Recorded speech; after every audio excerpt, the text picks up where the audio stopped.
Kuari mah di bumi ayeuna nu ku urang katingali ngamparna bumi ya Allah nangitakeun sa Allah bikin ngaranna yattaqun la ayatil liqaumi yattaqun bagi kaum anu takwa sieun ka Allah pasti berpikir itu gunung-gunung Masya Allah satu ketika mah eta gunung teh Bitu geuninganna urang nyaho gunung Bitu waktu kula di Garut gunung Galunggung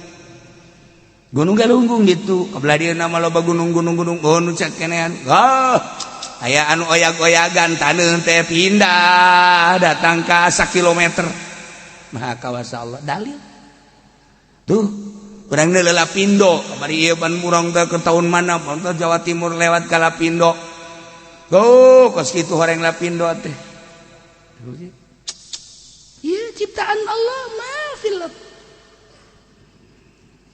geus pugu guari Lampung loba palawijo termasuk di Banten di zaman Belanda teh aya lawang-lawang anu siluman lawang teh sebab naon eta lawang teh ditutup di jero taneuh aya lawang korenganan di zaman Belanda geus ditelusuri di Banten teh ieu teh aya bibit-bibit anu istimewa mas urang ningali di Rangkas Bitung, urang ningali di dieu di Bayah, urang ningali di kebelah ditu terus eta teh kan aya pintu-pintu kecil lamun ku urang ditingali nu nyahun kan ditutupan ku Belanda. Nu mantap ketika jalan Serang Banten digali teh kok ieu teh aya sesuatu anu henteu bisa diderot. Begitu ditelusuri digali, ieu teh aya besi di handap. Besi ka horenganan aya guha sieun urang Indonesia punya teliti di jero teh aya guha buatan Belanda baheula Belanda 300 tahun di urang 3 abad eta teh geus diteliti sekian puluh tahun ke depan ieu bakal jadi kuari kan geus pakai satelit langsung ke Banten sekian ribu hektar di jerona emas Masya Allah ini terjadi kuari teh geus jaradi emas. Ya Allah ya Rabbi. Begitu urang ditelusuri di Jawa mah, ya jelema jadi emas, Mas Tono. Mas Kodir.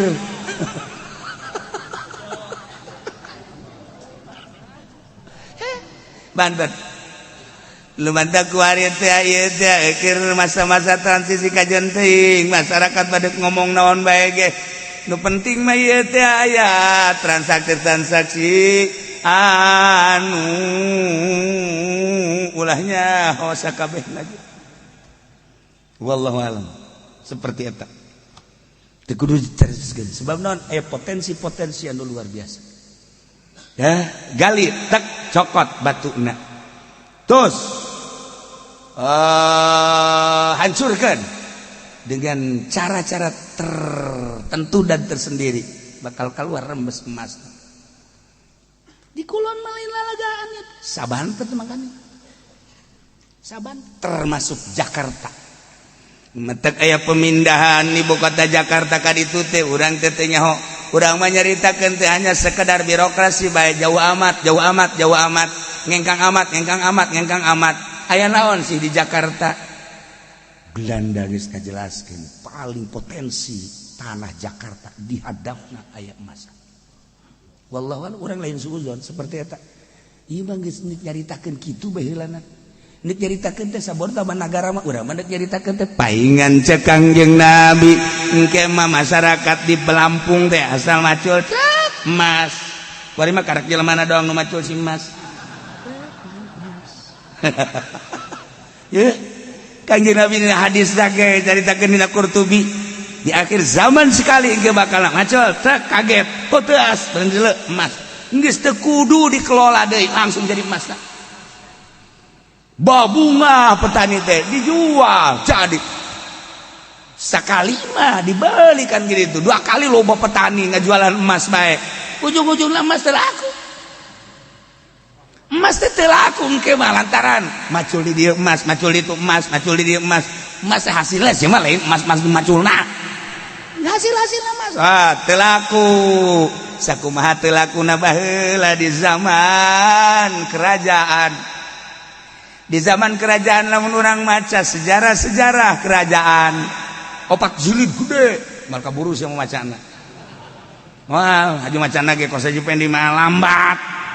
Atuh maca kos kitu bata mah kira tamatna. Urang lamun nyaritakeun kerajaan. Nah, di Banten aya sabaraha kerajaan, di Indonesia aya sabaraha ratus kerajaan. Kunaon sih make mahkotana kabeh ge termasuk Gajah Mada emas kabeh. Termasuk Siliwangi emas kabeh. Kunaon eta make di saat-saat di Batur encan hebat, encan loba emas tapi di Indonesia gelangna emas, di dieuna emas, cincin emas, giwang emas, segala rantena ge emas. Ieu mahkotana ge emas, taretes ku emas-emas jeung brilian berlian eta teh di Indonesia di zaman kerajaan baheula. Zaman hese tapi emas sakitu lobana. Potensi di Indonesia emas ditinggali tina giwang kerajaanana, anting kerajaanana, rantai kerajaanana, termasuk mahkota kerajaan anu pinuh ku emas jeung ditaretes ku berlian. Di zaman eta geus sakitu poharana. Nah, tila asupeun ku ari kana kas gali nu di Gunung Papandayan Garut, nu di Gunung Karang, anu di Lampung, di Galit aya titik-titik da urang lamun ningali kuari ka titik-titik penggalian penguburan eta aya kabeh teh. Eta teh geus aya tah lamun di Garut didinya cenah di mana kiai di ngagali beak kujin sia modar teh heula. Di Banten mah komo di Banten loba aya titik-titik sejarah da teh buka oh iya dia anu oh iya dia anu asli kieu eta mah. Aya emas sok gede kieu. Nyisingna maksudna. Asli masuk ke mana mah heran. Asli pas balokan para. Ya Allah ya Rabb. Indonesia pohara. Di samping anu dititipkeun di Swiss Bank Dunia. Eta mah kan dokumen, lain emas anu dititipkeun di dituna. Baca ke urang sejarah. Masya Allah kari pohara. Nah, itu bakal aya huru-hara, bakal aya huru-hara di saat mana? Mali bejakeun. Saat aya perubahan di negara demi dan demi. Tadi itu ada demit. Seperti itu. Masya Allah kan. Berbagai negara sadunia kabeh neuleuh ka Indonesia sebab di Indonesia naon eueuh. Naon eueuh di Indonesia. Manusia berpikirnya cerdas. Emang anu panggilanna bisa nyeun mobil saha anu sabenerna mah Indonesia. Anu nyeun kapal Indonesia. Ngan ditutup di Bareuli. Anu bisa nyeun kapal mobil bisa hiber Indonesia. Tenaga surya Indonesia. Jelemana langsung ka imah kula bebeja. Waktu teu diterima ku Pak Harto, ceurik manehanana. Karena nyari-nyaritakeun ini di Indonesia gelasnya sudah ada lengkap 1 2 3 5 sampai 4 5. Nah kalau kamu di sini ntar gelas mana? Sebab ini udah ada yang punya semuanya. Ceritanya seperti eta. Ayeuna jalan kan ke Jepang, dibelikan ke orang Jepang. Kuari aya di Jepang. Indonesia pembunuh darah dingin paling hebat Indonesia. Di kumaha tuh? Di barat lamun ngabunuh teh kejem di barat mah. Di barat ada ngabunuh teh aku hoga geula. Di parahyangan mah diajak ngobrol seseria. Bari seuri bari ngabunuh di mana aya di luar negeri malah aya. Di Indonesia bari seuri cegrok. Entas ngabunuh teh seserian. Goblok nu coba. Indonesia. Gua lengkap di Indonesia. Masya Allah.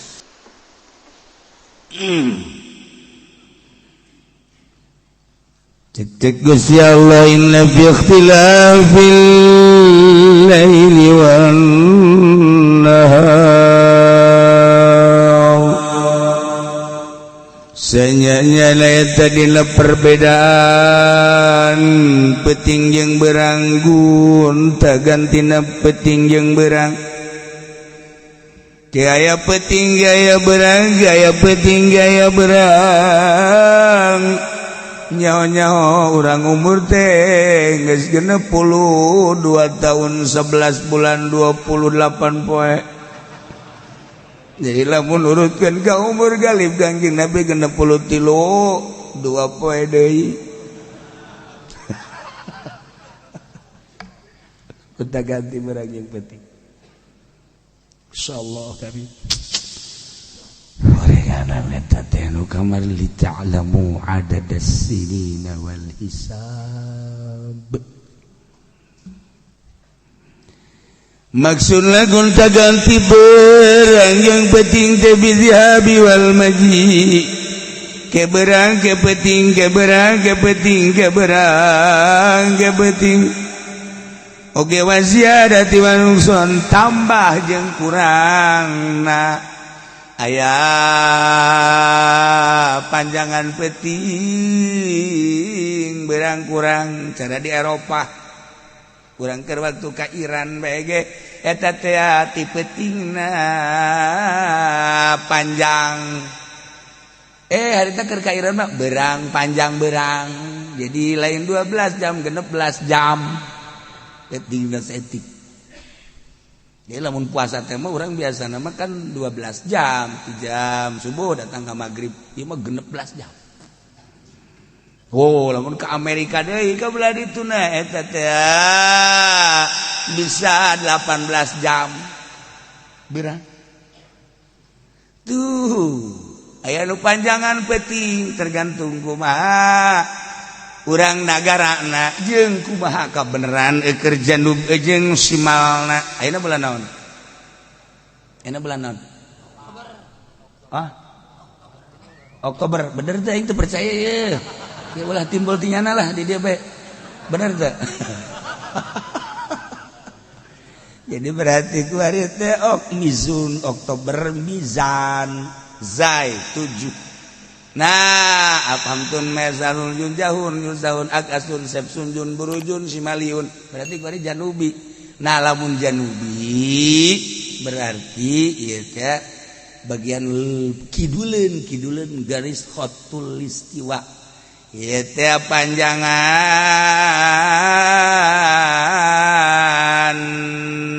peting. Ieu peting panjang.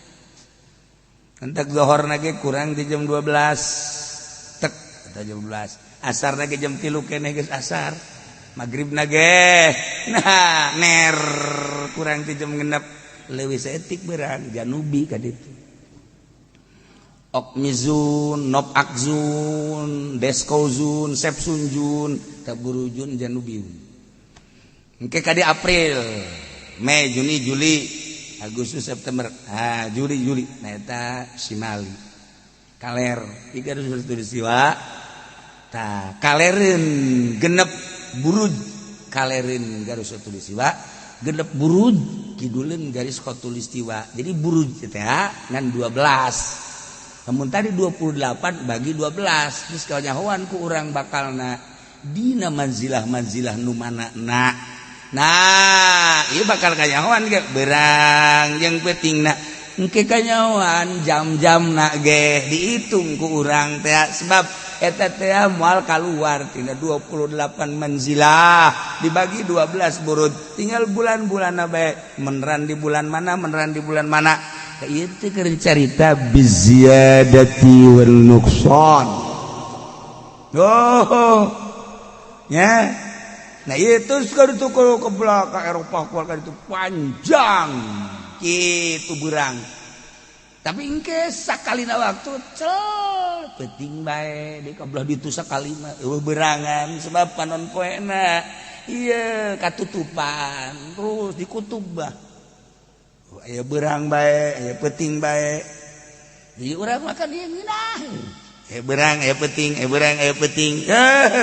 Di negara batur mah aya peting tetengan 4 jam aya 5 jam burong panjang engke berang-berang peting bae mentek dipertanyakeun ka ahli palak ketika ieu negara teh berang bae ngaturna kumaha ngatur salat ketika peting bae dan sakadar 4 jam berangna teh peting bae teh salatna kumaha zuhurna asarna maghribna isya keur ceramah masa jadi kiai barang manggi masalah kos gitu ka kiai anu bae lah cak kiai anu teh mah masalahna asing ka kiai anu bae lah teh urang teh jadi kiai teh lamun can manggi masalah ngejere bebeng barang manggi masalah cabutan gulu aing budak ulah dikiaikeun ku sia giliran bae aya nuduk datang deui ngejar bebeng deui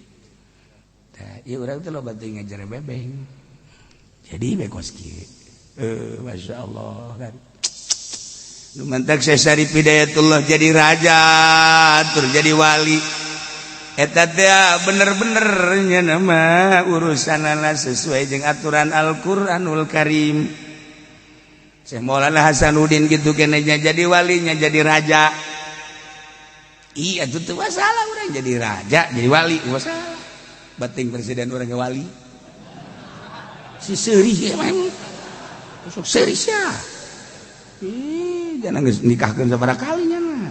Eta wali ngaranna. Sarua jeung si eta. Wali ge wali eta nya mah.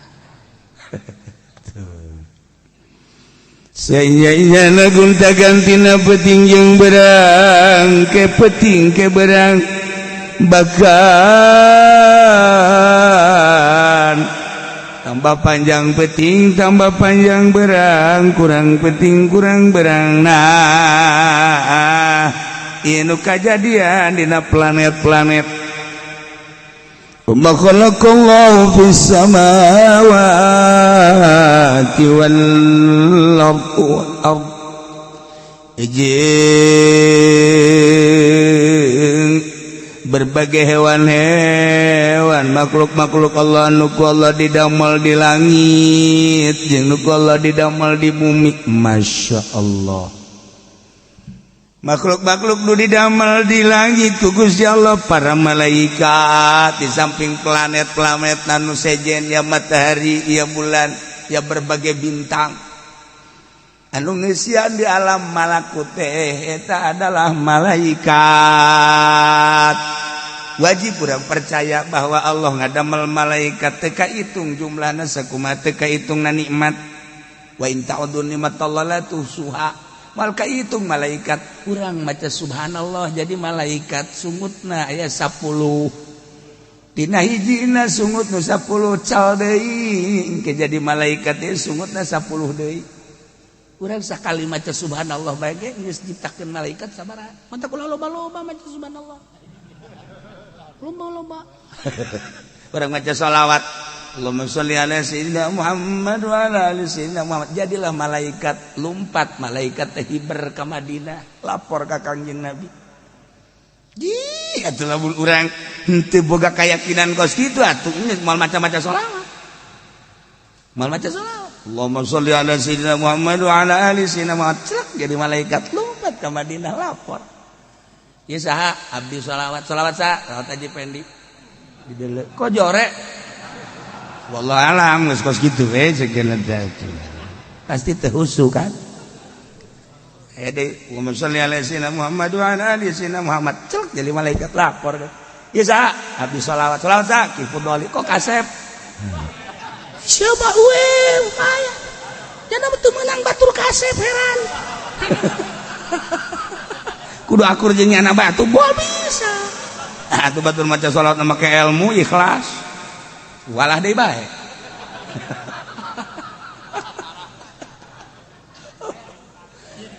ya Allah ya Rabbi komo lamun urang maca dalail mah Jumat ti dieu ka dieu Sabtu ti dieu ka dieu kan kudu ijazah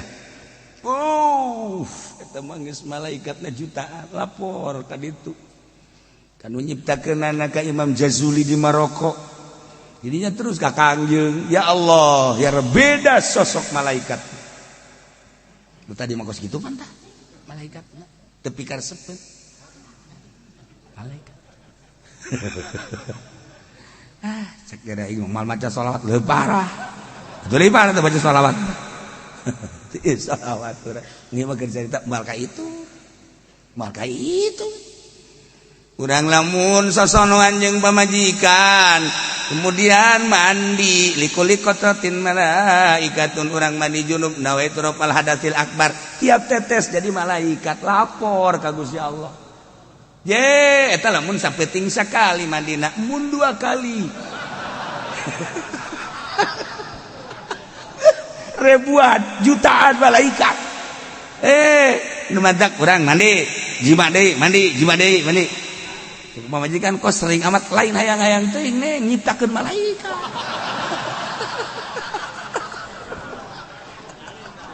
Masya Allah. Likuli kototin malaikat tiap tetes dari malaikat aku baca bayu. Malaikat itu malaikat Allah karim. Oh. Nah iya lagu si Allah nyiptakeun langit jeung anu nyicingan di langit. Penduduk langit teh malaikat. Kangjeng Nabi mah geus pernah nyaba ka langit. Langit ka hiji, langit ka dua, langit ka tilu, langit ka opat, langit ka lima, langit ka genep, langit ka tujuh. Papandiga papanggihan Kangjeng di langit ka hiji, ka dua, ka tujuh sampai langit ka tujuh. Sampaikan ka Kangjeng Nabi teh ka Sidratil Muntaha. Terus lalakon tidinya teh ka surga. Masya Allah karim. Tuh Kangjeng. Bahkan Kangjeng keur babarengan jeung para sahabat. Kangjeng senyum seri Kangjeng, senyum seri. Cak sahabat teh Kangjeng seserian sorangan kumaha. Tapi ka Kangjeng mah kan keke aya naon. Lamun si eta seserian sorangan. Ye, budak aing lupat ka mana ya? Dari sebentar mau golok, mau golok. Kangjeng masih setel urang tungguan aya naon. Aju Kangjeng Nabi kitu teh leungeunna teh. Kita truk. Beres Kangjeng Nabi biasa ditaruh sahabat. Tuhan, Tuhan tadi seserian kunaon? Cak Kangjeng kula tadi teh diangsongkeun neuli sorga. Aju kikituan eta teh keur ngala buah sorga. Aju kunaon teh di ala. Inget lamun di ala. Aju kan beureun maraneh hayang. Aju kan di dahar. Mun geus ngadahar eta engkena moal hayang dahar sepanjang hirup. Sebab ngarasakeun kanikmatanana. Aju cek kula teh moal wakah di ala sebab aya maneh. Oh, Tuhan mah kitu amat cek cenah teh. Kula ge lamun didelegeun sorga haji pendek nanti dulu. Aing teu rido nya ngadahar buah sorga.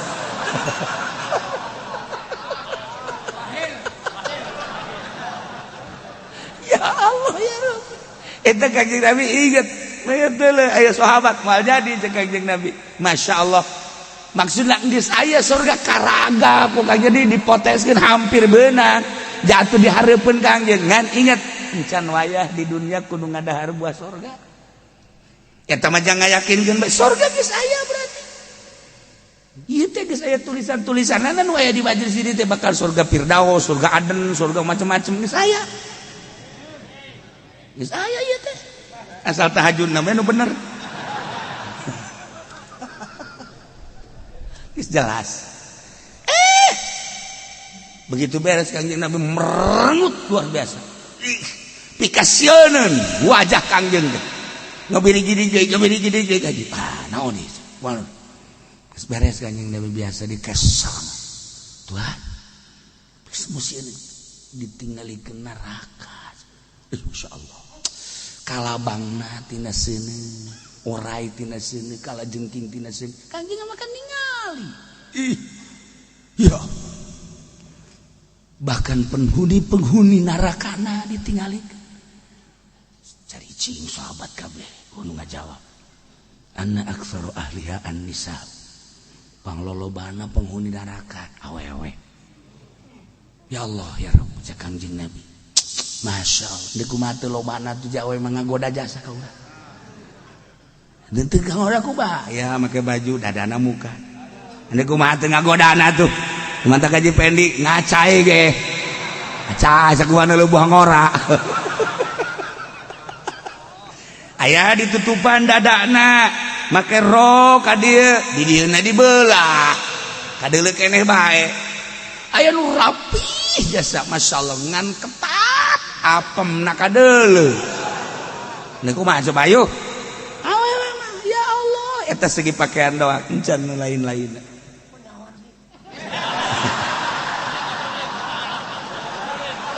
Aing mah kabar ti sia teh. Ya Allah.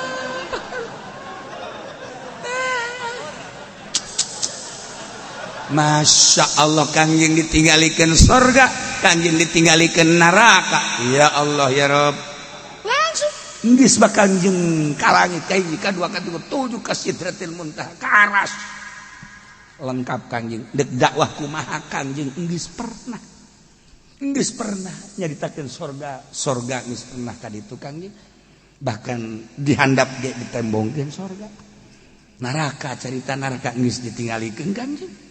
Masya Allah kali merangkat cerita langit kahiji ka dua ka tilu geus Kangjeng ka ditu Sidratil Muntaha geus aras geus. Masya Allah kan kalau Lauhul Mahfuz teretetna ditingali ku Kangjeng Nabi kolak dek ka mana dek kumaha penghuni surga penghuni neraka ditembongkeun lengkap Kangjeng.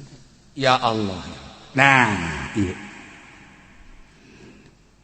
guntaga dina peuting jeung berang panjang jeung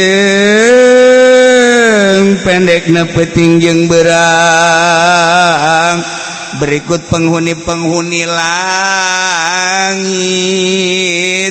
para malaikat wa ma khalaqallahu bis samawati wal ardh jeung pangjeng bumi ku Gusti Allah diciptakeun bumi teh ya Allah ya Rabb. Urang lamun ningali di timur tengah mah beuh nagara teh pinuh ku gunung jeung batu. Urang ningali deui maka dia ke Eropah mah ya Allah ya Rabbi loba tatangkalan. Di Iran geus sakitu suburna beda saeutik Iran jeung Baghdad. Nya duh kabelah itu ke Uzbekistan Masya Allah di samping cuacana ngeunaheun. Wow tatangkalan pohara.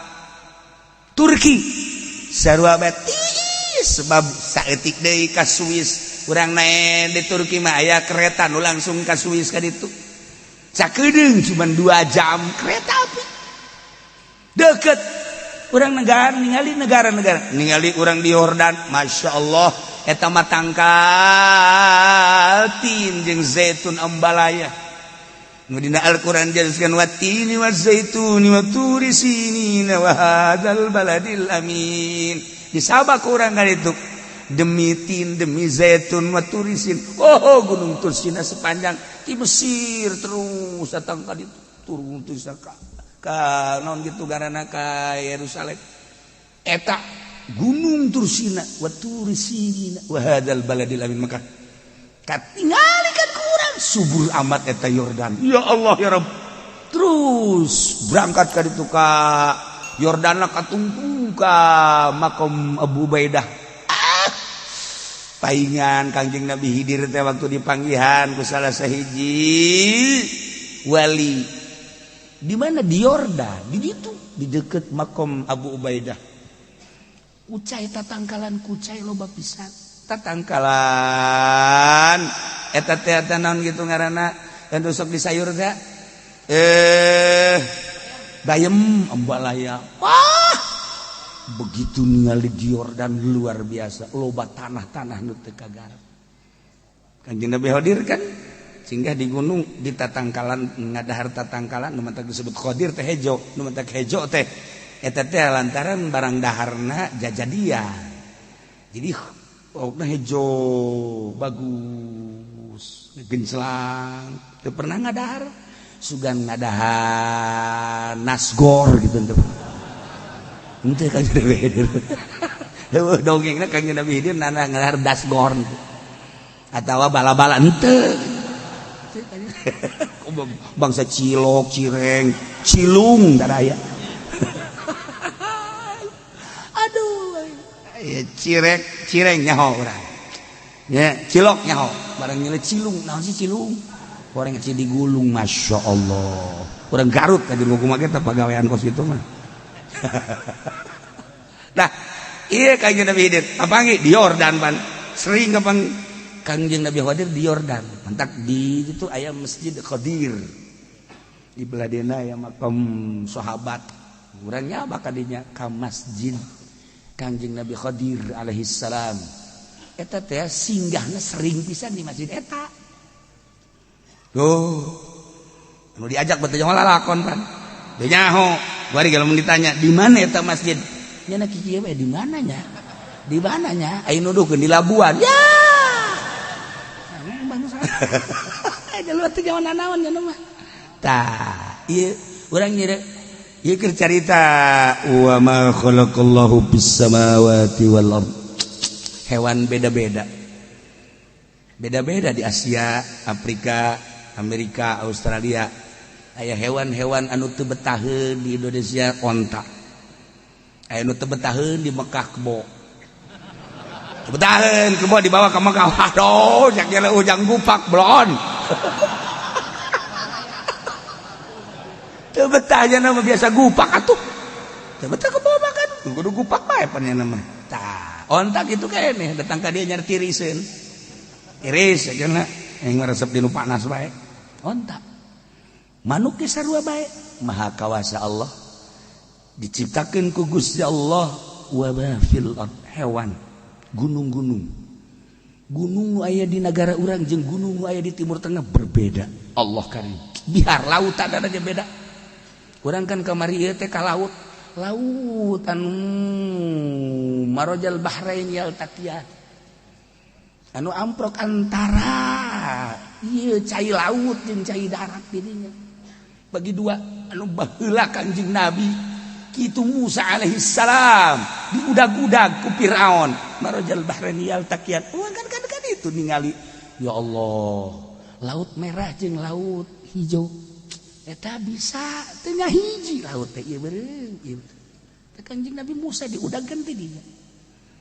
Ngabuktikeun ayat-ayat suci Al-Qur'an kan sieun urang. Ya Allah ya Rabbi ieu orang laut teh. Sepanjang laut urang teh terus malipit. Eta maha kawasa Allah teu ngahiji laut cai nu ieu jeung cai nu ieu maha kawasa Allah.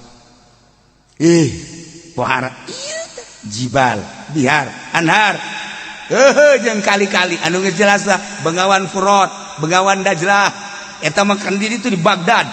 Nah nu urang mah sadane ku urang ku sadane mah sahebat-hebatna Bengawan di Baghdad moal aya getek di urang mah getek walulu di Bogor ka dieu naik getek. Baghdad apa itu getek? Getek itu adalah awi ditumpuk-tumpuk. Itu getek namanya. Ternyata oreganan orang Bogor teh dek jualan awi. Teu hararese di urang mah, geus dijieun getek. Eueuh di negara mana mah getek. Di urang da khususon teh. Ieu Bengawan. Wa asmar jeung bubuahan-bubuahan ya Allah ya Rabb. Dek hayang buah naon di Indonesia aya kabeh. Waluh ti mimiti waluh nu leutik datang ka waluh nu gede. Terong ti mimiti terong leutik datang ka terong nu gede. Nu beuleud nu lonjong nu panjang terong di urang aya. Hayu naon deui? Itu tanu paria. Paria teh anu putih nu hejo anu hideung paria di urang aya. Anu cara rendil aya, paria teh nu panjang bae aya. Paria teh. Masyaallah. Pohara. Di Amerika mah paling ge paria nada, di urang mah aya paria kos kitu. Tuh, di urang paria nada, di Amerika mah aya. Di urang mah paria belut. Masyaallah. Eta mah kan kudu di batuan, sampai panjang gitu. Mantap kaji peni ge bobogana pernah di batuan. Nurutan eta meureun sampai panjang. Teu beres sama budak hiji.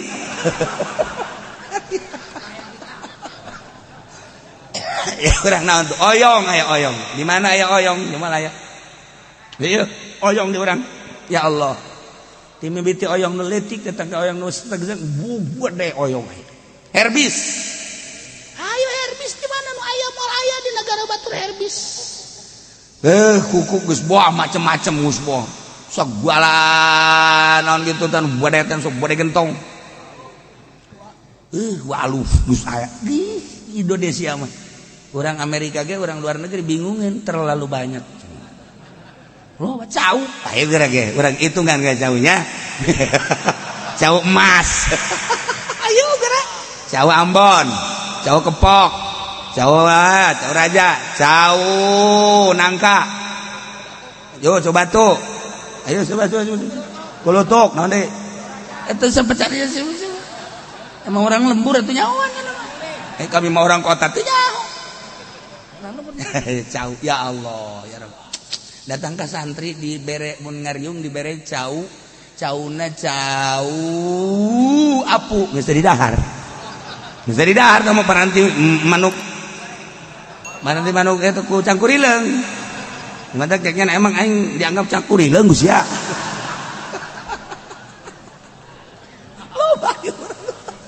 Wah, ini percauan bae ge. Ka Lampung mun hayang nyaho yang cau ka Lampung. Di Lampung teh dipelakan di jara di sorangan. Cak sombong. Jara di sorangan melak geus diantepkeun melak diantep. Wah, sabaraha hektar cau. Dibawaan ke Jakarta sapoena sabaraha puluh truk. Hayu coba. Di Lampung sabaraha truk, puluh truk ke Lampung. Masya Allah karim. Hayu di Merak antri cau malulu. Hei. Datang itu nu ngadaharna bakal urang Jakarta. Mantap anu bagian melakna doang, anu bagian ngadaharna doang. Oh, ya Allah. Raja beki cau atah. Masa atuh komo nu asa. Mantap eueuh jang rakyat, jang raja kabeh. Nu atah beki, nu asa komo. Sial ta raja goblok. Kita kolot baheula kulon mikot itu ja. Aya hiji raja begina jauh atah cicing beta dongeng teh datang ka dieu doang tah. Ke balik deui nya aya hiji raja begina jauh atah. Urang ngadaengkeun kan kesel. Anu asak atuh komo. Eta dongeng kos kitu teh kolot baheula. Geus sakitu. Aju naon deui atuh geus sakitu sakena.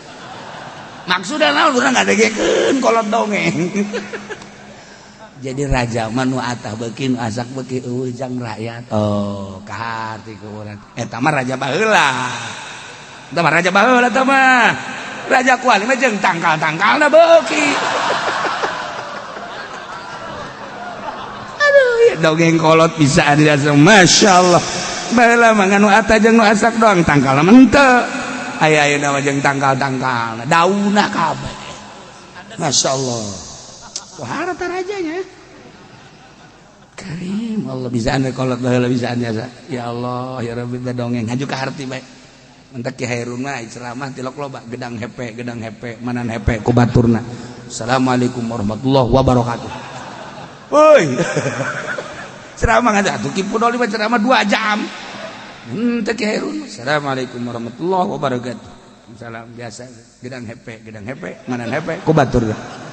Wabillahi taufik wal hidayah. Tapi maknana pohara gedang nu mantak hepe eta teh korenganan kajepit ku baturna. Tilok aya gedang kajepit ku nangka tilok aya.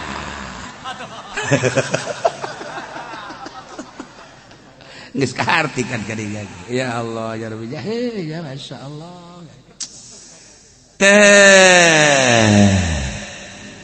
Gunta gantina berangjeng peting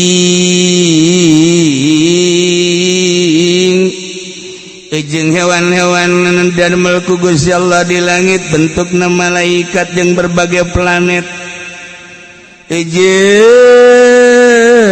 Allah ngadamel penduduk bumi jeung nu aya di bumi ti mimiti hewan-hewan berbagai hewan nungaran hewan-hewan leuweung ti mimiti nu ngarayap datang teu ngaluncat datang gunung kerem termasuk manusia oge gunung-gunung laut-laut bergawe bagawan-bagawan bubuahan wageri jeung lian ti eta pokona mah sakabehna langit jeung geusina bumi jeung geusina la ayatil liqaumi yattaqun.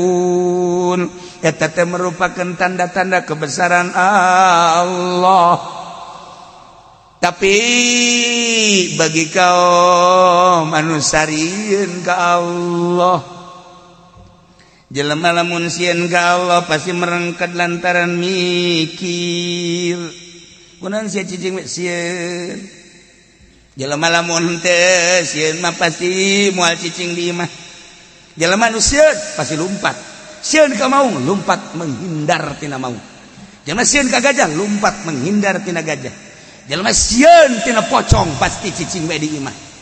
Lumpat menyelamatkan diri cicing di imah. sia itu teu ka mana lockdown sieun aing besi aya corona cicing lah di imah lockdown sorangan instalasi mah listrik tah mah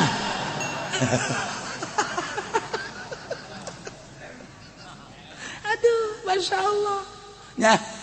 Nah iya supaya orang terisolir tinu sejen jadi berarti orang teh kudu mawas diri tuh kan. Nah cicing sieun ngaranna sieun geus jelema teh kudu make masker lantaran sieun make masker sieun besi corona lain kudu besi polisi sieun ka polisi lain sieun ka corona siapa sieun ka polisi bener lantaran cenah bejana kudu mere duit 250 boro-boro jangnya anak aing teh dahar jadi macam-macam kuari make masker teh anu sieun ka corona beneran anu sieun ka polisi anu sieun besi henteu menang nilai di negara itu macam-macam teh kos kitu mah. Nah geus sabodo teh mah nah nu jelas sieun menghindar urang sieun menghindar sieun ka neraka sieun ngeridit terus teka harti kan jelema nu sieun ka neraka tapi masih ngeridit keneh teka harti berarti ngana teh ngangsongkeun diri sarua jeung kieu Gusti abdi teh ngeridit abdi teh apal cak kiai teh ieu teh ngeridit modal kieu teh dua harga ieu teh haram hukumna sebab riba tapi abdi deuk ngalawan bae ka Gusti mangga besi ku abdi deuk dikejeburkeun ka neraka mah ieu mangga sarua jeung kitu jelema nu ngeridit sarua jeung mangga-manggakeun dirina asup ka neraka teu kumaha coba ayo kumaha ieu kan kabeh majority ngeridit kabeh sia ayo da kumaha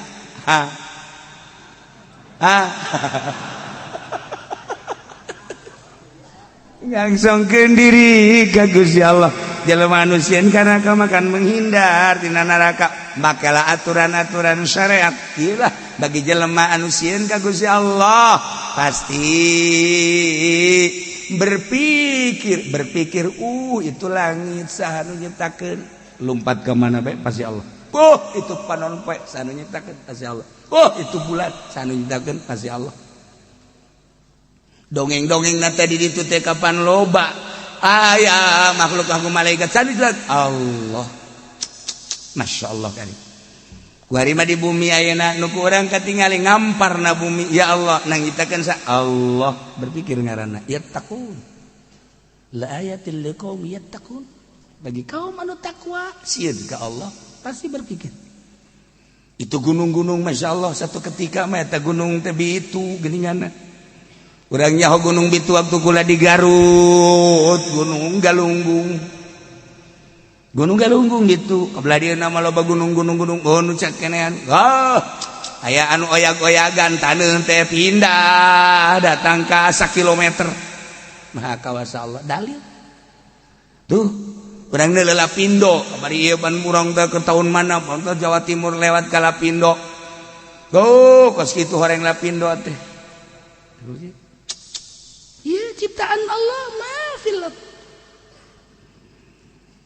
geus pugu guari Lampung loba palawijo termasuk di Banten di zaman Belanda teh aya lawang-lawang anu siluman lawang teh sebab naon eta lawang teh ditutup di jero tandeuh aya lawang korenganan di zaman Belanda geus ditelusuri di Banten teh ieu teh aya bibit-bibit anu istimewa mas urang ningali di Rangkas Bitung urang ningali di dieu di Bayah urang ningali di kabelah ditu terus eta teh kan aya pintu-pintu kecil lamun ku urang ditingali nu nyahun kan ditutupan ku Belanda nu mantep ketika jalan Serang Banten digali teh kok ieu teh aya sesuatu anu henteu bisa diderot begitu ditelusuri digali ieu teh aya besi di handap besi ka horenganan aya guha sieun urang Indonesia punya teliti di jero teh aya guha buatan Belanda baheula Belanda 300 tahun di urang 3 abad eta teh geus diteliti sekian puluh tahun ke depan ieu bakal jadi wari kan geus make satelit langsung ke Banten. Wow, sekian ribu hektar di jerona emas. Masya Allah, ini terjadi. Kuari teh geus jadi emas. Ya Allah ya Rabbi. Begitu kurang ditelusuri di Jawa mah, ya jelema jadi emas, Mas Tono, Mas Kodir.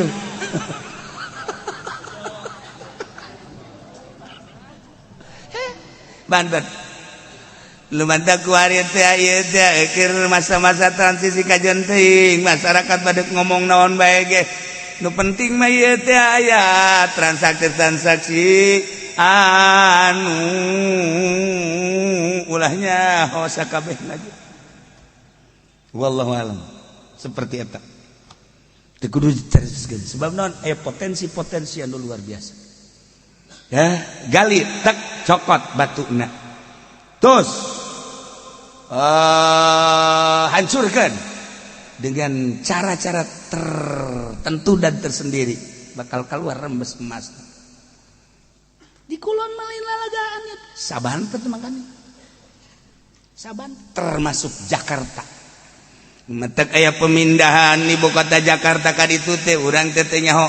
Urang mah nyaritakeun teh hanya sekedar birokrasi bae jauh amat. Ngengkang amat. Aya naon sih di Jakarta? Belanda geus ngajelaskeun paling potensi tanah Jakarta di hadapna aya emas. Wallahu a'lam urang lain suuzon seperti eta. Ieu mah geus nyaritakeun kitu baheulana. Nek nyaritakeun teh sabor taman nagara mah urang mah nek nyaritakeun teh paingan cek Kangjeng Nabi engke mah masyarakat di Pelampung teh asal macul emas. Bari mah karek jelemana doang nu macul si emas. Ya, Kangjeng Nabi dina hadis ge caritakeun dina Qurtubi di akhir zaman sekali engke bakal macul teh kaget poteas berenjele emas. Geus teu kudu dikelola deui langsung jadi emas. Babunga petani teh dijual jadi sekali mah dibelikan gitu, dua kali loba petani ngajualan emas baik ujung-ujungnya emas terlaku engke mah lantaran macul di dieu emas macul di dieu emas hasilnya sih mah lain emas maculna hasilna emas teu laku sakumaha teu lakuna baheula di zaman kerajaan. Di zaman kerajaan lamun urang maca sejarah kerajaan opak jilid gede mal kaburu sia macana. Wah, aju macana ge kos aju pendi mah lambat. Atuh maca kos kitu bataban deuk kira tamatna. Urang lamun nyaritakeun kerajaan. Nah, di Banten aya sabaraha kerajaan, di Indonesia aya sabaraha ratus kerajaan. Kunaon sih make mahkotana kabeh ge termasuk Gajah Mada emas kabeh. Termasuk Siliwangi emas kabeh. Kunaon eta make di saat-saat di Batur encan hebat, encan loba emas tapi di Indonesia gelangna emas, di dieuna emas, cincin emas, giwang emas, segala rantena ge emas. Ieu mahkotana ge emas, taretes ku emas jeung brilian berlian eta teh di Indonesia di zaman kerajaan baheula. Zaman hese tapi emas sakitu lobana. Geus potensi di Indonesia emas ditinggali tina giwang kerajaanana, anting kerajaanana, rantai kerajaanana, termasuk mahkota kerajaan anu pinuh ku emas jeung ditaretes ku berlian di zaman eta geus sakitu poharana. Tila asupkeun ku ari kana kas gali nu di Gunung Papandayan Garut, nu di Gunung Karang, anu di Lampung digalit aya titik-titik da urang lamun ningali ku ari ka titik-titik penggalian penguburan eta aya kabeh teh eta teh geus aya tah lamun di Garut didinya cenah di mana kiai di ngagali beak kujin sia modar teh heula di Banten mah komo di Banten oba aya titik-titik sejarah da teh buka iya dia anu asli kene eta mah aya emas sok boga da kieu nyisingna maksudna Asia masuk ke mana mah heran asli pas balokan para ya Allah ya Rabb Indonesia pohara di samping anu dititipkan di Swiss Bank Dunia eta makan dokumen lain emas anu dititipkan di dituna baca ke orang sejarah. Masya Allah kari pohara. Nah, itu bakal aya huru-hara, bakal aya huru-hara di saat mana? Malih bejakeun. Saat aya perubahan di negara demi dan demi. Tadi itu ada demit. Seperti itu. Masya Allah kari. Ya Indonesia diperebutin teh lain sakadar ku Amerika, lain sakadar ku Inggris, lain sakadar ku Prancis jeung ku Belanda, tapi Jepang ge hayang ka Indonesia, Cina hayang ka Indonesia, berbagai negara sadunia kabeh neuleuh ka Indonesia sebab di Indonesia naon eueuh di Indonesia. Manusia-manusiana sing garitek atuh ka Karawang aya, ka Purwakarta aya, ka Subang aya, di Bandung aya. Hayang neuleuh telilik di Bali. Geus kusur kuaha. Hayang cenah ongkos degro atuh tinggal ka ditu bae ka Papua. Ambalaya sih lengkap di Indonesia menu kasep, nu jore, ambalaya. Manusia-manusia berpikirnya cerdas. Emang anu panggilanna bisa nyieun mobil saha nu sabenerna mah Indonesia. Anu nyieun kapal Indonesia. Ngan ditutup di Bareuli. Anu bisa nyieun kapal mobil bisa hiber Indonesia. Tenaga surya Indonesia. Jelemana langsung ka imah kula bebeja. Waktu teu diterima ku Pak Harto, ceurik manehanana. Karena nyaritakeun ini di Indonesia gelasnya sudah ada lengkap 1 2 3 5 sampai 4 5. Nah, kalau kamu di sini ntar gelas mana? Sebab ini udah ada yang punya semuanya. Ceritanya seperti eta. Ayeuna jalan kan ke Jepang, dibelikan ke orang Jepang, kuari aya di Jepang. Indonesia pembunuh darah dingin paling hebat Indonesia. Di kumaha tuh? Di barat kamu ngabunuh teh kejem di barat mah. Di barat ada ngabunuh teh aku hoga geula. Di parahiangan mah diajak ngobrol seseria. Bari seuri bari ngabunuh di mana aya di luar negeri malah aya. Di Indonesia bari seuri cegrok.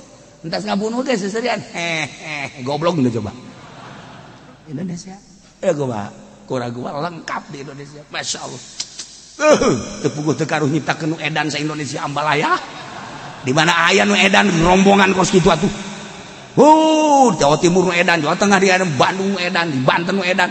Kok serempak amat sih nu edan? Bisa nyiptakeun nu edan sagala di Indonesia. Nah juga kadang goreng edan beneran. Tapi bener. Maksudnya bisaan di Indonesia. Nu nyeun igomah di Mekah eta urang Madura, Masya Allah. Kan mahal eta puluhan real. Kurang Madura mah diciplak percis jasa. Atuh wala real wala rupiah. Atuh orang Arab lagi bingung aing ngaluarkeun jasa kieu tapi ieu nu cari cing loba amat cenah ieu. Aing nyiptakeun igomah teh mun sakurang mah 1000 tapi ieu ambalaya amat jadi ribuan kieu. Barang di deuleu aya igomahan, barang di deuleu aya igomahan. Eta tangkorak Madura. Sabaraha puluh tahun karena katangkep. Masya Allah. Nyen sim bisaan orang Indonesia percis nanaon lagi di timitin nu bener datangkan nu teu bener lengkap aya di Indonesia ya gele polisi hantem-hanteman terus pokoknya mah tidak boleh ada ganja, tidak boleh ada narkoba nya polisi nu ieu anu ngaberesan narkoba polisi ieu anu ngadatangkeun narkoba lengkap. Ayo kami di Indonesia mah. Ayo polisi tidak boleh ada narkoba, harus diselesaikan, harus dibersihkan. Tangkap, beritakeun nu ieu mawaan narkoba. Selesai di Indonesia mah. Masya Allah. Wah, urang bener ya. Tapi urang teu nyogok, eleh ke di meja di hakim. Urang salah tapi mau duit. Bener. Ieu urang kumaha hebat di Indonesia. Di Indonesia mah jadi presiden jadi putuskeun hati penting di negara mana ya keur carita hebat na Indonesia mah keur carita hebat na Indonesia ngau masalah di Indonesia jadi bae bila perlu memeh subuh lah waktu mah waktu wiridan Indonesia istimewana di Indonesia kurang naon hebatna di Indonesia aja kumaha gitu ya kumaha biasa bae masalah seuri sia. Ieu kan keur carita nyiptakeun ma fil ardi ya italah ayatil liqaumi yattaqun bagi kaum-kaum manusia ka Gusti Allah makan berpikir tatadina ieu bumi teu tatadina ieu langit teu tatadina alam teu haju lain petet lain jajadianan horenganan diciptakeun ku Sang Khaliq Gusti Allah. Kemudian ku ari urang cicing dina ciptaan-na termasuk urang ieu teh ciptaan anak di akhir ieu ciptaan teh bakal digulung kiamat ngaranna liqaumi yatafakkarun yaqilun yattaqun nusieun ka Gusti Allah tafakkur berpikirnya asal nage ti Allah ku ari diurus ku Allah engke bakal babalik ka Allah naon artina atuh urang sesenangan di alam dunia jangke bakal babalik ka Allah urang teh bakal dipenta pertanggungan jawab secara pribadi masing-masing amal naon salila di dunia teh pagawean naon salila di dunia sieun atuh urang jang supaya sieun ieu langit diciptakeun bumi diciptakeun Allah nyiptakeun surga Allah nyiptakeun neraka ieu teh supaya sieun liqaumi yattaqun bagi kaum anu sieun ka Allah berpikir sebab ieu merupakan la ayatin dalil kabelah itu nama terus ku Kangjeng Nabi setiap saat setiap zaman Allah nurunkan Rasul nanti mimiti Kangjeng Nabi Adam Kangjeng Nabi Idris Kangjeng Nabi Nuh terus kabelah dia Kangjeng Nabi Musa terus kadieuna Kangjeng Nabi Isa terakhir Kangjeng Nabi Muhammad sallallahu alaihi wasallam anu mere beja urang teh nyaho teh ti saha ti Kangjeng Nabi urang nyaho aya langit ciptaan Allah ti Kangjeng Nabi aya anu menghuni langit ti Kangjeng Nabi ieu bumi ciptaan Allah nyahona ti Kangjeng Nabi ieu sagala rupa kemewahan ieu teh ciptaan Allah cak saha cak Kangjeng Nabi beuh bahagia jelema anu bisa jaba ka Kangjeng Nabi sebab Kangjeng Nabi teh cahaya tidak berbagai cahaya anta syamsun anta nurun fawqa nur sebab naon Allah nyiptakeun cahaya sakabeh lagi ieu teh cahaya Kangjeng Nabi Muhammad mun dicaritakeun cahaya-cahaya Kangjeng Nabi Muhammad panjang diri urang ieu teh urang teh aya cahaya Kangjeng Nabian nu mantap ketika urang ngadengekeun Al-Qur'an teh ieu teh kok ngeunaheun dijelas-jelaskeun sebab naon aya cahaya Kangjeng Nabi ketika urang nyaritakeun surga kabita aya cahaya Kangjeng Nabian ketika urang nyaritakeun neraka ngerejeut aya cahaya Kangjeng Nabian komo lamun cahaya Kangjeng Nabina kurang dipupuk jadi subur ai Kangjeng Nabi teh kapan Rasul Allah atuh lamun cahaya Kangjeng Nabi kurang dipupuk Kangjeng Nabi nak ieu teh sebagai utusan Allah urang lagi atuh bisa sakumaha Kangjeng Nabi mengenal Allah secara hakiki tinggal dinyanyakeun we di diri urang teh dipupuk ieu supaya bener-bener cahaya Kangjeng Nabi timbul mun cara batu cincin mah ieu teh saenggeus teh dimodif terus digosok engke keluar cahayana disebut naon eta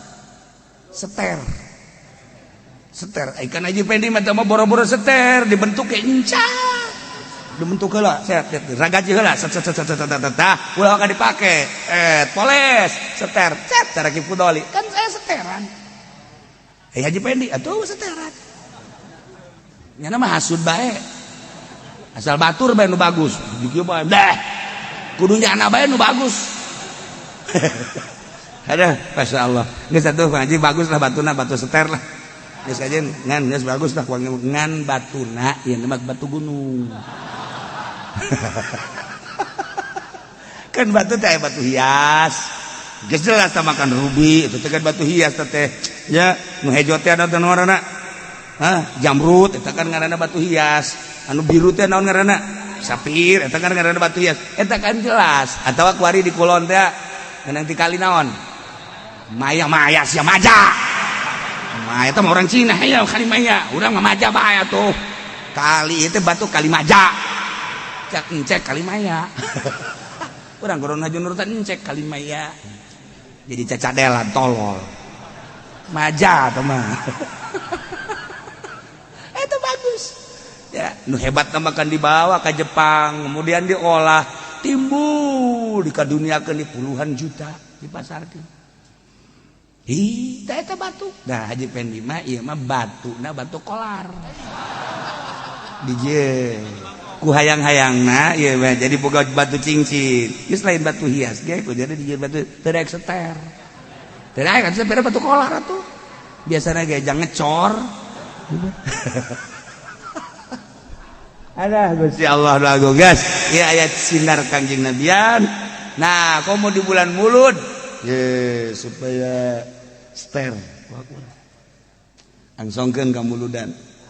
Ya Nabi salam alaika ya Rasul salam alaika ya Habib salam alaika salawatullah alaika anta syam. Nah iya kan geunah henteu aya seteran yang dijawab kurang beres muludan teu dibere berkat bendu.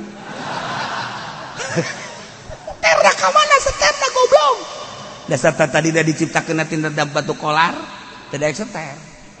Geus anta Samsun anta Badrun lagi geus urat lagi geus tetep teu daek seter. Kan Aiki Fudali mah ceramah nyana asrokol nyana balik teh diberkatan mau bendu. Oh bendu. Tuh si eta teh mah nu ngomong nama. Mah hasud.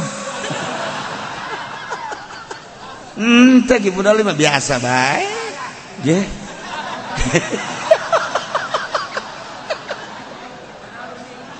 Balik deui sorban tinggalin. Dok, seter kenapa kurang tanpa aya muatan nanon di bulan Mulud aya muludan awak sia geus ulah hayang nanon aya dibere mah cokot tapi ulah sok hayang geus mulai tah aya jadi jerona aya hayang asal ngomong gitu baik aya hayang ari dibere mah cokot bae eta hayang ngaranna tapi aing minta mah ulah tapi lamun teu dibere panderi balikna seterkeun awak urang seterkeun ya Allah ya Rabb. Masya Allah supaya seter cekas bener-bener cahaya Kangjeng Nabi nah kalau emang kajian Nabi Kangjeng Nabi mah geus tersepen kana dunia lamun urang sodakohna masih keneh diutar diatur eta teh cahaya Kangjeng Nabi na sepi sebab naon Kangjeng Nabi mah lamun sodakoh teh saayana kaboga tuh lamun dicaritakeun Kangjeng Nabi urang mah cinta bae geus moal katutur ge boro Kangjeng Nabi na Siti Fatimah na ge teu meunang aya anu ngendong harta di imahna. Aya korma sesa meme sare bikeun. Aya naon bae dahareun meme sare bikeun. Atuh kan urang mah boga kulkas.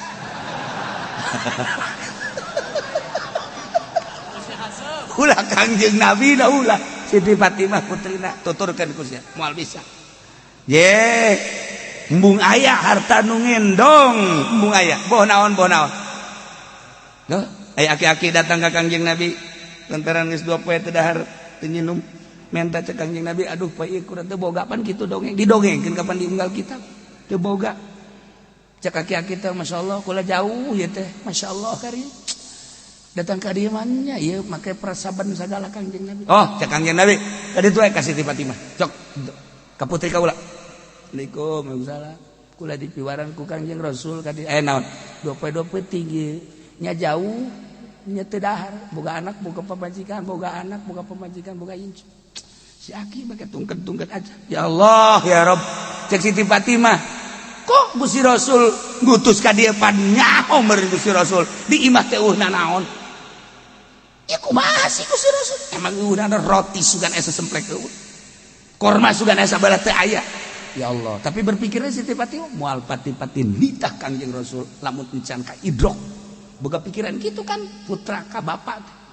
Sebab Kangjeng Rasul di teangan kunjada di imah mah geus oh iya meureun ye. Aya Fatimah keneh nu mere Fatimah binti Hamzah ieu teh nu mere kalung 20 gram. Oh iya meureun dibikeun jeung wadah-wadahna ya kieu. Siaki barang deuleu Masya Allah. Wah, bebeja ka Kangjeng Rasul. Dibere naon? Ieu cenah dibere ieu jual apa ulah terserah teh bener dijual teh geus milik anjeun. Kangjeng Rasul kan pohara eta ka idrok aya di imahna nyelap ka kongkorong dibikeun kabeh. Urang mah paling lamun deuk dibikeun teh mah dipetel. Ulah kabeh dipetel saya teh sanaon gara-garana samata ya coba kata ya ngan boga ieu na ya ya besi dorakan sama tak bae tah sia tah kan itu jang dahar mah urang mah pada gekos gitu kan ieu mah teu kabeh Siti Fatimah geus teu mikiran naon eta putrina lah Masya Allah karing langsung bae aya Abdurrahman bin Auf dek dijual muhun ka dieu dijual hargana saadag-adag 20 uang dinar emas ditambahan ku 100 dinar perak ditambahan deui ku roti ditambahan deui ku daging onta parantinyana ieu geus balik dibikeun cak si akit teh ieu mah tuh lain beubeulian ku sieu mah ja ieu mah teh sepile 20 gram tapi ieu mah ku onta bae ge enggeus segera balik ka ditu cak si aki Masya Allah nyana ngadoa ka Gusti Allah ya Rabb mudah-mudahan dibales Gusti Allah ieu nu mere terutama Fatimah geus beres amin cek Kangjeng Nabi nu ngaminana Kangjeng Nabi kurang doana cek Kangjeng Nabi mudah-mudahan dibales ku Kangjeng Nabi ku Gusti Allah tidak beberean ieu ulah sakitu atuh ngadoana cek Kangjeng amin deui tambah deui mudah-mudahan diasupkeun ka surga ku ikhlasna beberean tah eta nu pentingna mah cek Kangjeng Nabi surga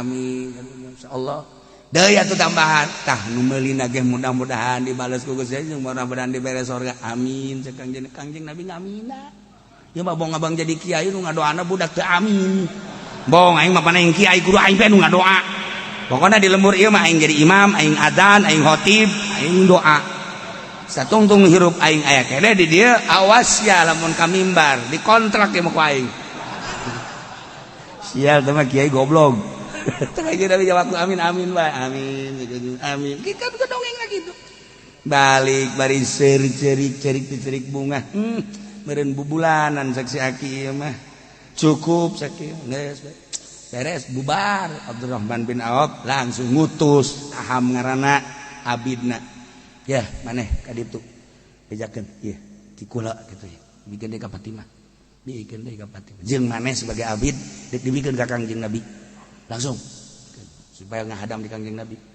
Assalamualaikum waalaikumsalam maneh man abdi saham ti abdi Abid Abdurrahman bin Auf maksudna ka di dek nganterkeun ieu ka Fatimah jeung kula dek dibikeun ka Kangjeng Rasul masyaallah cek Kangjeng Nabi geus balingkekeun deui tak tuka merdeka maneh si Fatimah seseria ngaguk ka Fatimah cek Kangjeng Nabi kunaon seseria tina ieu emas hiji abid merdeka dua balik deui ka kula tilu ya Abdurrahman bin Auf teh kadoakeun sorga jeung kula nomor kaopat si aki beureunanan di ditu teh lain bae dahar jeung nginum meureun imahna ge kabangun haju tidak teu boga kendaraan jadi boga gara-gara ieu 20 gram ambalayah ieu kanikmatan teh saha deui nu hayang cek Fatimah masyaallah teangan coba awewe modal gitu teangan coba sa Tangerang sa Banten sa Jawa Barat sa Indonesia teangan modal kos itu cek awewe teh ulah ka aing bae lalaki dia teangan Gusti Allah ulah ngabandingkeun Kangjeng Nabi da putrina seperti eta Fatimah Zahra ya Allah ya Rabb mantak lamun geus aya sinar Kangjeng Nabian cekas urang mapan aya ongkoh ngaku ka Kangjeng Nabi tapi isuk-isuk ieu na da ceulina ieu ceuli ieu ceulina ieu kos anu ngagegel hari digegel beurit ceuli digegel beurit barang ditanyakeun sia kunaon digegel beurit daho cenah beurit ieu kunaon barang ditempo teh di mana emang haesna di dinya orenganan di handap aya lauk asin wah ku pelit-pelitna lauk asin ge ditendeu di handapan angkel atuh beurit sasarana atuh cak berit teh ieu bau ieu ya berit mah teu salah neangan lauk asin kan neangan berit teh salah nang kacium oh iya nu hees Haji Pendi cak pernah terjadi ka dokter Haji Pendi gara-gara pelit ya urang boro-boro sedekah cara Siti Fatimah buka lauk asin bae di handapan anggal teu kira-kira teh sebenarnya sasarana berit teh tungtungna mah geus loba lah carita pelit da ya tuh kiai mah sok acak-acakan di 10:30 cek aing ge tadi oper cenah kiai mah Nailah bawa gonta ganti petingjeng berangte nuduhkeun kana maha kawasana Allah bagi anu mikir anu sieun ka Allah. Langit jeung bumi katut esina ieu teh geus ribuan kitab ribuan jilid moal kawadahan ku ayat ieu. Naon sebab nyaritakeun langit jeung esina bumi jeung esina kitabkeun ku sia sabaraha puluh jilid ribu jilid moal kawadahan. Nyaritakeun bumi bae ulah jeung langit tak bumi jeung esina ayo tatangkalan sabaraha ribu tatangkalan bubuahan sabaraha ribu bubuahan laut sabaraha jenis laut ribuan kitab cek ahli tafsir ayat ieu moal kawadahan ku ribuan jilid sebab naon langit jeung geusina bumi jeung geusina ulah bumi ulah langit bumi jeung geusina moal kawadahan. Cerita-cerita tentang di zaman Kangjeng Nabi Adam aya di bumi datang ka kuari bae ulah datang ka akhir zaman datang ka kiamat datang ka kuari moal kawadahan geus sabaraha kerajaan sabaraha rasul moal ka kitab ribuan kitab hiji ayat ieu moal kaku moal selesai wari ayat masyaallah nu mantak la ayatil liqaumi yattaqun. Lamun urang nyaritakeun tentang Firaun geus kudu ngarenyed urang nyaritakeun Namrud geus kudu ngarenyed urang nyaritakeun raja-raja anu biadab geus kudu ngarenyed sieun sebab urang mah percaya aya surga percaya aya neraka boro-boro raja anu nyeusepan getih rasa masyarakat urang bae ge nu sakieu asana maling mancan pernah ari lain maling anu tatangga mah dia bisa mengarah sarua entah sakieu teh paling ge urang malah kasalahan teh tapi sieun iman urang mah gede alhamdulillah susah tapi gede iman batur mah nyeusup getih masyarakat diseusup ditendun boro-boro nurtan Siti Fatimah geus berarti kan geus jelas jasa aya di manana geus teu kudu dicaritakeun ieu mah kudu ngabandikeun urang mah nu susah sieun deuk malingna naon ge sieun ieu asna jepit ye paling tanggung menu kulit itu mah goblok garana nu jelas alhamdulillah urang mah aya kasieun ka Gusti Allah Subhanahu teu saeutik jamaah nu di dieu nu eureun ngredit teu saeutik bebeja ka kula motor nu kreditan bener selesaikeun imah kreditan dagangna anu tadi main bank itulah ceknya nanti alhamdulillah paling nitip di bank teh lantaran keselamatan mun mah bener oge cek kieu teh cenah moal kebal di alhamdulillah ieu nu ngaji di dieu nu bebeja ka kula bae puluhan berarti kan aya kasieun kan sieun yang rugi dagang sieun batur mah sieun urang Bandung urang Karawang urang mamana sarian aya nu ieu la iyalah la ayatil liqaumiyat mudah-mudahan urang gawehan diberesieun dibere mikir dibere caang hate urang dibere timbul ster nur Kangjeng Nabi Muhammad sallallahu alaihi wasallam wallahu a'lam.